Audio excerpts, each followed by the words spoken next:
किती छान वाटतं ना जेव्हा आपण आपल्या मुलांना अशा पद्धतीने ग्रो करताना बघतो. म्हणजे बघा आता सकाळी-सकाळी पिया उठली, ब्रश वगैरे झालेला आहे तिचा आणि मी दूध गरम करत होती आणि मग मी जो हा व्हिडिओ आहे ना, तो अगदी गुपचूप काढलाय बरं का. तिचं लक्ष नव्हतं अजिबात आणि मी दूध गरम करत असताना ती ना स्टडी करत इथे बसलेली आहे. म्हणजे किती छान की मी तिला सांगितलं पण नाही, पण तिला रात्रीचं सगळं लक्षात होतं की ओके आपल्याला हे काही स्पेलिंग्स आहेत त्या लर्न करून घ्यायच्या आहे. तर ती सकाळी इथे उठून स्वतःच करते. अदरवाईज सगळ्याच मुलांना बघा अभ्यासाचा कंटाळा येतो आणि तोही एवढ्या लहान वयामध्ये सकाळी उठून अभ्यास करणं म्हणजे जरा वेगळंच वाटतं. हे इतकं ती आता फक्त फर्स्ट स्टँडर्डला आहे आणि ती इतकं छान मस्त लर्न करत होती. तर मला बघून खरंच खूप छान वाटत होतं. म्हणून म्हटलं चला तुमच्यासोबतही शेअर करूया. आणि आज खूपच सकाळी तुम्हाला माझ्या बाल्कनीचा व्ह्यू दाखवते. नाहीतर पिया जेव्हा स्कूलला जाते मी तेव्हाच तुम्हाला सगळे फ्लावर्स वगैरे दाखवत असते. अगदी म्हणजे ऊन जे आहे ना म्हणजे घरापर्यंत येतंय आणि अर्ध्याच बाल्कनीमध्ये आहे तेव्हाच मी तुम्हाला दाखवते. आणि हा मोगरा माहीत नाही म्हणजे मी गेल्या वेळेस जो मोगरा घेतला होता ना 3-4 वर्षापूर्वी त्याला फुलं यायची पण त्याचा ना म्हणजे असा जो सुगंध आहे ना तो एवढा नाही यायचा. पण याचा ना म्हणजे तुम्ही बाल्कनीत आपण आलो ना की डायरेक्ट असं दुरूनच असा मोगऱ्याचा असा एकदम असा शांत असा त्याच्यातून सुगंध येत असतो आणि लगेच समजेल की ओके मोगरा लावला असं. अशातली म्हणजे गोष्ट जी आहे ना ती ह्या मोगऱ्यासोबत आहे. तर छान आहे आणि त्याला जास्तीत जास्त फुलं यावे यासाठी आता माझा प्रयत्न पुढे चालू असणार आहे. तर दूध वगैरे पियाला गरम करून झालं होतं. गार वगैरे झाल्यानंतर तिला इथे द्यायला आलेली आहे मी. आणि नेहमीची माझी जी सवय आहे ती म्हणजे सोफा जेव्हा पण मला अस्ताव्यस्त दिसला की मी आधी क्लीन करते. आणि मी रात्री तर करून जाते पण काय होतं पिया जेव्हा ब्रश करते ना तेव्हा तिचं चाललेलं असतं. ती कधी इकडच्या साईडला बसेल कधी तिकडच्या साईडला बसेल आणि म्हणजे तिचं ब्रश करताना ना ती बराचसा सोफा अस्ताव्यस्त करून ठेवते आणि आपणही तेव्हा कामात असतो. त्यामुळे तिला ती चांगली सवय लावण्यासाठी ना बऱ्याच वेळा माझ्याकडे वेळच नसतो तिच्याकडे लक्ष द्यायला की पिया नको करू बाळा व्यवस्थित बस असं वगैरे. नाहीतर तिला सांगितलेल्या गोष्टी ती बऱ्यापैकी ऐकून घेत असते. पण कधी-कधी आपणही एवढ्या कामात गुंतलेलो असतो की आपल्याला तेव्हा वेळही मिळत नाही की मुलांना आपण काहीतरी सांगावं की जेणेकरून ते पुढची गोष्ट जी आहे तशी चुकीच्या पद्धतीने करणार नाहीत. पण काही हरकत नाही चालतं थोडंफार. आणि आता जे आहे ना म्हणजे तिची एक्झाम चालली आहे जसं मी तुम्हाला सांगितलं तर एक्झाम आता तिला टिफिन वगैरे द्यायचा काही गरज नाही आहे. सो ती 10:30 पावणे 11 पर्यंत घरी येऊन जाते. तर मी फक्त सकाळी तिला दूध देत असते आणि त्यानंतर ब्रेकफास्ट जो असतो तो बनतो म्हणजे आमचाही होऊन जातो मग ब्रेकफास्ट आणि ती पण छान पोट भरून खाऊन जाते. म्हणजे मग आल्यानंतर लगेचच मम्मा मला भूक लागली असं तिचं होत नाही मग. कारण ती आल्यानंतर मग मी स्वयंपाकाला जी असते ना ती सुरुवात करत असते. मग ती थांबते जरा 12 वाजेपर्यंत जर पोटात काही ना काही असलं तर. म्हणून मग मी ब्रेकफास्ट बनवतच असते. आणि आज ब्रेकफास्टमध्ये नॉर्मल पोहे असं बनणार आहे. तर तुम्ही आता बघत असाल की ऊन जे आहे ना तर ते अशा पद्धतीने पूर्ण जे आहे ते किचनमधून पूर्ण देवघरापर्यंत जातं आणि जेव्हा हे ओपन किचन होतं ना माझं तेव्हा इथून जे ऊन आहे ना अर्धं पूर्ण म्हणजे जो पुढचा रूम आहे ना तो अर्धा पूर्ण उन्हाने जो असायचा ना तो पूर्ण भरून जायचा आणि म्हणजे कर्टन्स वगैरे सगळं बंद करावं लागायचं. कारण सकाळीच मग घर जे असतं ते थोडं तापलं जातं आणि मग दुपारी पूर्ण जे आहे आणि तशी गरम हवा वगैरे चालते मग त्यामुळे मी कर्टन वगैरे लावून घेते. तसं तर आता उन्हाळ्याचं ऊन एवढं असणार आहे की मला म्हणजे एवढे झाडं पण आहेत तर मला विचार चालला आहे असा की काही ना काही ग्रीन नेट वगैरे घ्यावी की काय. कारण कुंड्या पण खूप जास्त आहे. थोड्या कमी कुंड्या असल्या तर मग आपण विचार करतो की चला उचलून जे आहे त्यांना साईडला उन्हामधून उचलून जे आहे सावलीमध्ये वगैरे ठेवून द्याव्या. पण एवढे सगळं कामं असतात त्यामुळे हे सगळं राहून जातं. सो बघूयात आता काय होतं. तसं ग्रीन नेटचं जे आहे ते माझ्या डोक्यामध्ये विचार चालला आहे की लावून घेऊया. पण तिला लावणं म्हणजे मग अजून मोठं एक हेक्टिक काम आहे. ती लावलेली असती तर त्याचा लुक जो आहे तो कसा येईल त्यातल्या त्यात तिला परत दुपारी हुगडा ती राहील कुठे असं वगैरे सगळं माझं चाललं आहे. आणि मला माहिती जेव्हा उन्हाचा प्रॉब्लेम मी तुम्हाला फ्युचरमध्ये डिस्कस करेल ना तेव्हा तुम्ही पण मला हेच सजेस्ट करणार की ग्रीन नेट लावलेलं कधीही चांगलं. तसं सकाळचं ऊन असतं 12 वाजेनंतर हळूहळू ऊन गेलं बाल्कनीमधून की मग ऊन काही नसतं दिवसभर. पण तरीही उन्हाळ्यामध्ये भरपूर कडक ऊन असतं अगदी सकाळी सुद्धा. चला असं तो पुढचा प्रश्न आहे तो आता फ्युचरमध्ये कशा पद्धतीने सॉल्व्ह होतो ते बघूयात आपण. झाडांसाठी मात्र मला काळजी जी आहे ती खूप जास्त उन्हामुळे नेहमी लागून राहते. त्यामुळे यावर मी नक्की विचार करेन.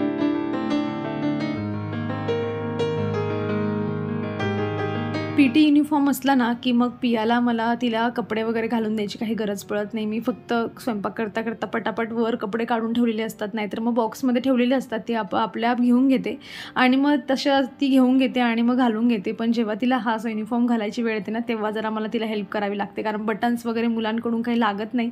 खास करून जे कॉलरचं बटन असतं ना तर ते थोडं हार्ड असतं तर ते तिच्याने लागत नाही. आणि तिचं असं असतं ना की घातलं म्हणजे पूर्ण बटन्स लागले पाहिजे. तिला किती वेळा सांगितलं की ठीक आहे मी नंतर जाताना तुला ते लावून देईल, पण नाही मम्मा राहून गेलं तर टीचर ओरडतील वगैरे वगैरे असं सगळं असतं.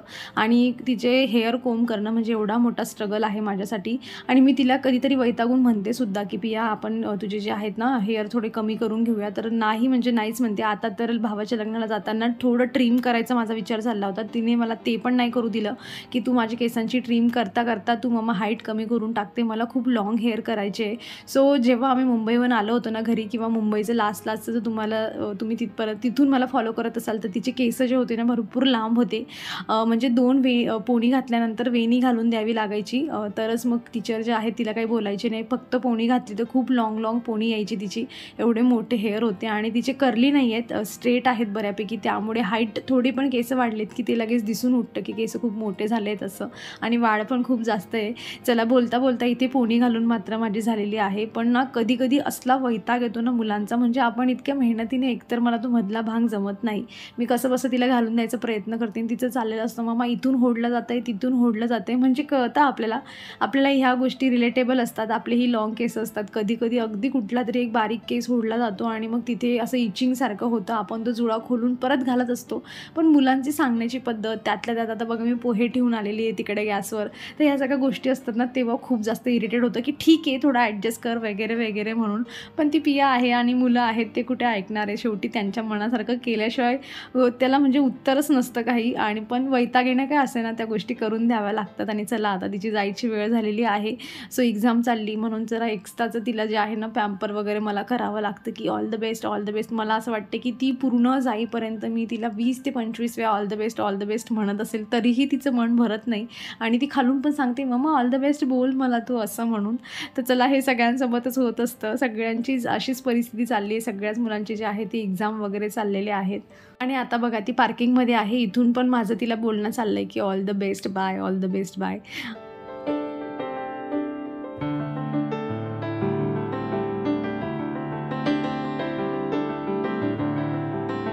माहीत नाही खरं तर काय आहे या अर्धा कप चहामध्ये, पण त्या पिल्यानंतर असली एनर्जी येते ना कामं करण्यासाठी, म्हणजे मी एकदम अगदी आतल्या लेव्हलची म्हणतात ना तशा पद्धतीची चहाची जी आहे ना ती लवर आहे. म्हणजे मी करू शकते सवय, मला माहिती आहे, मी ठरवलं तर मी चहा सोडवू पण शकते.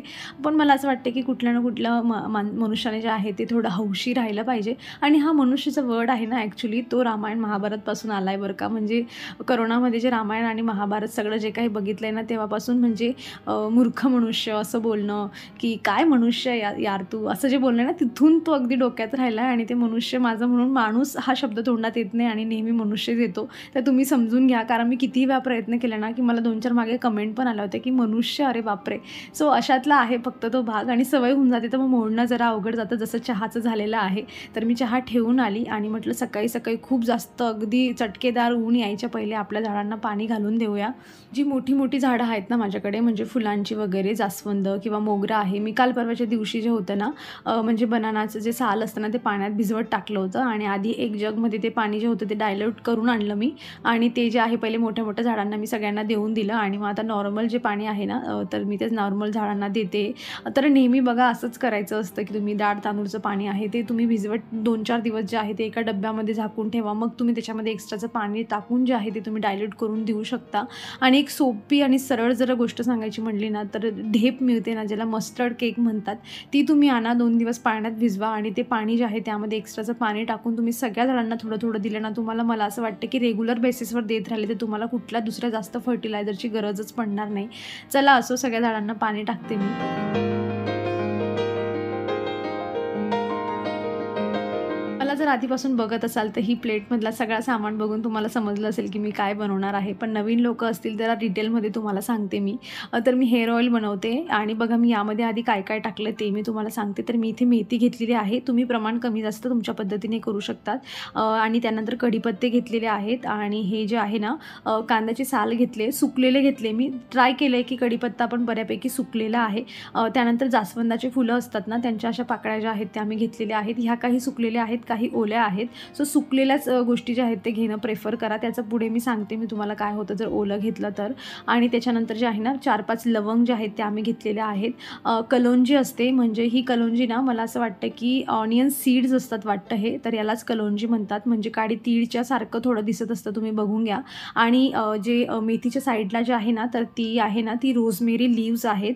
सो रोजमेरी लीव्ज मी एकच वेळा डब्बा मागवला होता मिशोवरून आणि तो अजून पण पुरतोय. मी टोनर वगैरे पण त्याच्याने बनवत असते. करेल मी तुमच्यासोबत हेअर टोनर कसं बनवते म्हणून. बऱ्याच वेळा केलंही आहे पण बऱ्याच दिवसापासून तुमच्यासोबत शेअर नाही केलं आहे. सो करेल मी. असं हे सगळं जे आहे ना आपल्याला एका काचेच्या बॉटलमध्ये जे आहे ते भरून घ्यायचं आहे. आणि त्यानंतर जे मी तुम्हाला सांगितलं ना की का सुकलेले याच्यासाठी घ्यायचे आहेत. जर आपण ओलं टाकलं ना तर आपण ह्या काचेच्या बरणीचं झाकण लावून ठेवतो आणि आपण उन्हामध्ये ठेवणार आहोत. तर मग ह्या ज्या ओल्या गोष्टी आहेत ना त्या उन्हामुळे त्याच्यामधून जो घाम असतो ना तर तो निघतो आणि मग तो बॉटलवर क्रिएट होतो. आणि मग त्याच्यामुळे ते काय होतं ना, ते घामामुळे बुरशी यायचे चान्सेस थोडे जास्त असतात. आणि आपलं जर आपण ओपन नाही केलं 1-2 दिवसातून मग तो घाम जो आहे तो बुरशी त्याच्यात रूपांतर होतं. म्हणून कोरड्या ज्या आहेत त्या गोष्टी घ्यायच्या. सो याच्यामध्ये तुम्ही कुठलंही जे तुम्ही नॉर्मल कोकोनट ऑइल यूज करत आहात ना ते तुम्ही यामध्ये टाकू शकता. आणि मला असं वाटतं की कारण आपण बघा आठवड्यातून 2 वेळा तरी आपण हेअर ऑइलिंग करतोच. तर त्या सिच्युएशनमध्ये एक नॉर्मल कुठलं तरी कोकोनट ऑइल लावण्यापेक्षा त्याच ऑइलमध्ये अजून चांगले जे आहेत ते पदार्थ ॲड करून त्याला अजून जास्त इफेक्टिव्ह आपण बनवून केसांवर लावलं तर मला असं वाटतं काही हरकत नाही आहे. आणि एवढं जास्त खर्च पण लागत नाही ह्या ऑइल बनवण्यासाठी. आणि मी याला गरम यासाठी करत नाही कारण गरम केल्यानंतर तेलातले बरेचसे पोषक तत्व नष्ट होऊन जातात. म्हणून मी गरम न करता अशा पद्धतीने ऑइल बनवत असते. आणि अगदी सोप्या पद्धतीने आपोआप ही बॉटल ठेवून द्यायची एका कोपऱ्याला उन्हामध्ये. आणि 15 दिवसानंतर तुम्ही उघडून काढून हे ऑइल यूज करायला घेतले ना की तुमचं एक मस्त हेअर ऑइल तयार होऊन जातं. सो चला, हेअर ऑइल माझं इथे बनवून झालेलं आहे. ज्याने कोणी अजून बनवलेलं नसेल त्याने नक्की एक वेळा ट्राय करा. पण हो, काचेचीच बॉटल यूज करायची बरं का, प्लास्टिकची बॉटल त्यासाठी चालत नाही. आणि आता त्यानंतर जे आहे अंघोळ वगैरे झाल्यानंतर माझा स्वयंपाक वगैरे पूर्ण बनवून झालेला आहे. आणि आज जे आहे ना मस्त फ्लावरची भाजी बनवलेली होती मसाल्याची. आणि आता म्हणजे चपाती वगैरे सगळं माझं बनवून झालेलं आहे. फक्त कोथिंबीर तेवढी घालायची आहे आणि मग जेवायला बसायचं आहे. सो हे सगळं म्हटलं जेवण करताना दाखवताना एवढं दाखवण्यापेक्षा, कारण भाजीची रेसिपी मला असं वाटते की तुमच्यासोबत मी ऑलरेडी शेअर केलेली असेल. सो म्हटलं शॉर्टमध्ये आजचं जेवण जे आहे ते तुमच्यासोबत फक्त शेअर करावं. आणि मग बाकी काय ते सगळं चपाती वगैरे आपलं तर रेग्युलरची कामं आहे ती काही आपली सुटणारी नाही आहेत. सो मी सगळं काम करून घेतलं आणि मग लास्टला जे आहे तुम्हाला मी आता दाखवते. तर बघा अशा पद्धतीने फ्लावर आणि बटाट्याची मिक्सचर भाजी बनवलेली होती.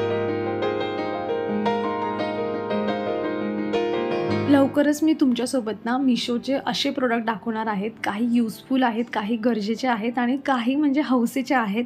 असे सगळ्या म्हणजे प्रोडक्टवर एक छान व्हिडिओ मी तुमच्यासोबत घेऊन येईल. त्यातलं एक प्रोडक्ट मला आता रिसीव्ह झालं होतं आणि मला अजिबातच धीर नव्हता. म्हणजे आहे तर फक्त 84 की 86 रुपयाची गोष्ट आहे ही. पण बऱ्याच वेळा स्क्रोल करता नेहमी मला जे आहे मिशोवर ही गोष्ट दिसायची. पण तेव्हा मला घ्यायचं असं होतं ना की काय उगाच खर्च करावा, की काय याची एवढी पण गरज नाही. पण हौस मात्र होती मला. सो ती गोष्ट मी आता गेल्या काही दिवसापूर्वी ऑर्डर केलेली होती आणि आता तीच रिसीव्ह झाली. म्हणून म्हटलं चला ह्या व्हिडिओमध्ये ती एक गोष्ट शेअर करते. बाकी सगळ्या गोष्टींवर एक डेडिकेटेड व्हिडिओ बनवेल. तर मी ना बघा स्पून असतात, चम्मच असतात ना आपल्या, अशा थोड्या लांबट असतात ह्या आणि ना पितळाच्या असतात आणि डिझाईन त्यांच्यावर असते. मी डिटेलमध्ये तुम्हाला जवळ घेऊन दाखवेल तसं कशा दिसतात म्हणून. तर ह्या मला घ्यायच्या होत्या. कशासाठी म्हणजे जेव्हा मी तुम्हाला कुकिंगचं थोडंफार दाखवते ना तर तेव्हा मी ते टाकताना ह्या चम्मचने दाखवेल आणि मग तुमच्यासोबत शेअर करेल. असं छोटंसं फक्त एक स्वप्न होतं, ते मी आज बघा पूर्ण केलं. आणि मला खरंच असं वाटतंय की 20 रुपयाची ही चम्मच, कारण 84चे 4 मिळालेले आहेत म्हणजे मग 20 रुपयाची आली किंवा 21 रुपयाची पकडा. आणि 21 रुपयाची इतकी छान चम्मच आहे, क्वालिटी पण एवढी छान आहे आणि दिसायला पण छान दिसेल. किचनमध्ये डेकोर करायला ठेवलं ना तरी पण खूप छान वाटेल. किंवा हनी वगैरे घ्यायचं आहे आपल्याला, थोडं मीठ वगैरे टाकायचं, किती छान वाटेल ना. तर अशा हिशोबाने मी ह्या चम्मच ज्या होत्या त्या विकत घेतलेल्या आहेत. चला असो, मी आता माझा व्हिडिओ इथे संपवते. अपेक्षा करते तुम्हाला आवडला असेल. कसा वाटला ना मला कमेंटमधून नक्की सांगा. आवडला असेल तर लाईक करा. चॅनलवर तुम्ही नवीन असाल तर प्लीज चॅनलला सबस्क्राईब करा. आपण भेटूयात पुढच्या अशाच इंटरेस्टिंग व्हिडिओमध्ये. तोवर तुम्ही स्वतःची काळजी घ्या. So take care friends and bye.